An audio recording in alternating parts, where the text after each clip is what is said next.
they start already the program? Huh? The program start already? Yes, sir. It's Yeah? already starting. So up? Yes, Up or down? Go up. Okay, thank you. Thank It's you. for the children. Okay, thank you. Thank you. Salamatan siya. Nagasusigal ka na doon. Ngayon lang na sa gabiyon, ako ang iyong presider when June naglukay. And then I will be announcing mga higala sa itong program. Actually, sikat program na siya. Sa wala nakaanhi o karon lagi nakaanhi, kining atohang mga bata, sukat pagsugod atong Wednesday na ako ni silang program. No, before ang atohang mga dagko mag-start na ay mga introduction ng mga bata pinagi ko sa pagwali, gitagatin sila og mga topics, and we are so thankful nga ang mga ginikanan na agad ang full support, no? Wala gid sa nag-ingon nga kapoy na ako'y uban mga bata na pag-abot ninyo walay tourister, instant tourister, instant opening prayer, no? Lahat mga bata o training ba? At least nakita na ito mga higala ng iglesia, hindi patay. Hilabi na sa pag North Shore o pag-atiman sa mga kabataan tungkol kinaglantaw kita mga higala nga kining ato mga kabataan na mahimo natong leader sa maabot ng mga panahon. So atohan silang makita o ato gini silang atimanon mga higala nga dili sila mabiyaan hilabi na sa spiritual nga paagi. Niini nga mga tagna ako pagbasahon ang atohang program. Ang atohang program nagsugod kini sa inyo sa pag-welcome ng nakop kaninyo ni Inang Gabion, and this will be followed by our special song akong igalid sa atuhang song leader. Nagkanta, nagalid ka nato sa atuhang theme song, Father, Lead Me Day by Day. O pagkasundan kini mga higala sa atuhang opening prayer na igadalit ka nato ni Brother Ruil Batingal. After sa prayer, mga higala sa pag-abli ni ining programa, ang special music magasunod pagkakantahon kini mga higala sa usa ka grupo, the Pilgrim Singers.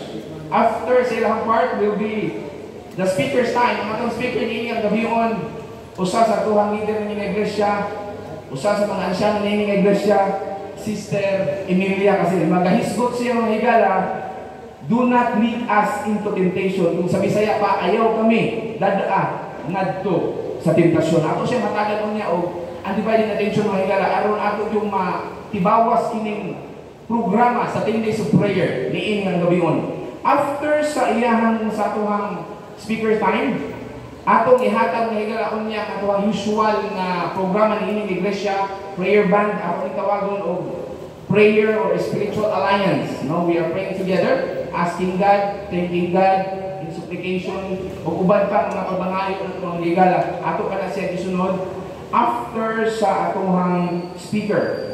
And after that, we will have an announcement. Ubalik ko niya magkahilaan sa atong announcement o sa atuhang closing song o sa atuhang closing prayer.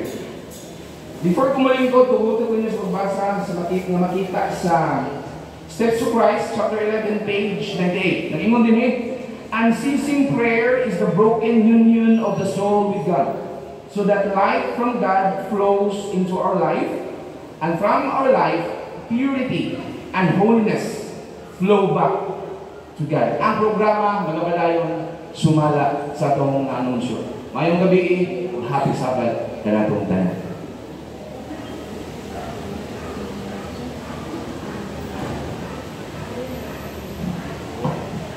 Mayong gabi mga kaigsunan, manindog ta at ang awito ang ato ang theme song, Father, Lead Me Day by Day.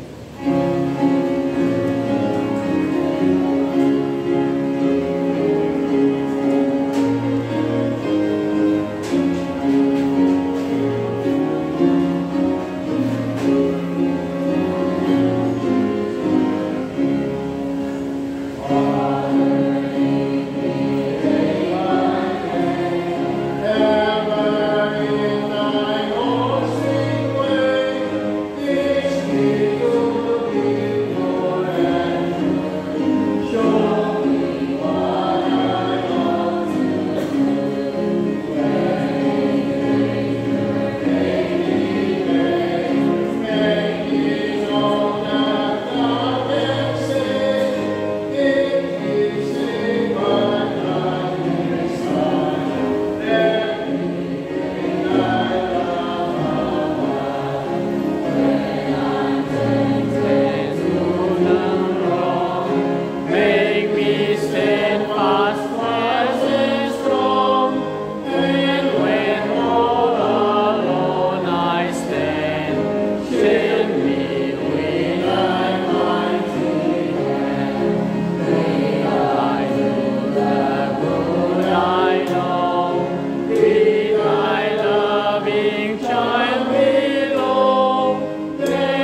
balaan ang hanan ng mga Diyos. Kaya ikaw sa langit sa kita sa naman. Iningatak na sa lapit sa kagabihiyon. Nag-sampit kayo sa ngalan. Nag-tulog kayo man. Ang ikaw nidaig at pinapasalamatan. Kung sino sa maayo ka lang. Mahan, mula sa tanan sa iyo ay tawag kami sa mga masala. Kundi kami nagpasabot kanimo sa pulong buhat ng kauna-una. Pili kami mahan ang tapos kami mangayo, dawat sa mga panalangin. Mahan, nagpasalamat sa iyong preserva sa mga kinabuhi. Salamat sa may palawas sa mga natatunan. Salamat sa kagayunan, kaya mo kami sa pag-attend ninyo. Ika-10 night sa among 10 days of prayer. Nalangin kami na naman. Nalangin ang mga kaigsulungan, wala din at wala silang malay. Nag-tanaw sa Facebook Live. Lamang sa tanan naman, panalangin niya ang speaker na nagkakabiyo naman. Elder Amy Casel, taga-SM. Dugang kanan sa mga siya magbabat sa mga pulong. Ang mga pulong magkakabiyan kanino.